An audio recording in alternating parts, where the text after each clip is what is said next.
दूसरी जंग जनवरी की बगावत थी, जब अमेरिका और यहूदी हुकूमत ने ये समझा कि ईरानी अवाम उनकी जानिब से मुसल्लत करदा मुआशी मुश्किलात के बायस दुश्मन के मंसूबे पर अमल करेंगे।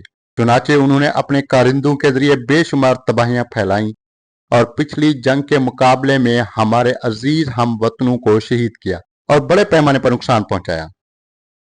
तीसरी जंग वो है जिसके हम इस वक्त दरमियान में हैं। इसके पहले ही दिन हमने अश्कबार आंखों और गमजदा और शिकस्ता दिलों के साथ के मेहरबान बाप अपने अजीम रहबर खुदा उनके मकाम को बुलंद फरमाए को अलविदा कहा, जो निहायत शौक के साथ शुहदा के काफिले की क़ियादत करते हुए एक आसमानी सफर पर रवाना हुए, उस मकाम की तरफ जो उनके लिए अल्लाह की रहमत के साए में पाकीज़ा नूरों के कुर्ब और सालिहीन और शुहदा के दरमियान मुकर्रर किया गया था। उसी दिन से हमने इस जंग के दीगर शुहदा को भी बतदरीज और गम के साथ अलविदा किया, जिनमें मनाब के शजरा तैयबा स्कूल के बच्चे, मजलूम जवान, पासदारान इनकलाब, फौज, सिक्योरिटी और पुलिस फोर्सेस, बसीज के मुजाहिदीन, गुमनाम सिपाही, इंटेलिजेंस फोर्सेस के शुहदा, बहादुर सरहदी मुहाफिज और कौम के दीगर अफराद, जवान और बुजुर्ग शामिल हैं, जो एक नूरानी काफिले की सूरत में हमारी आंखों के सामने से गुजर गए।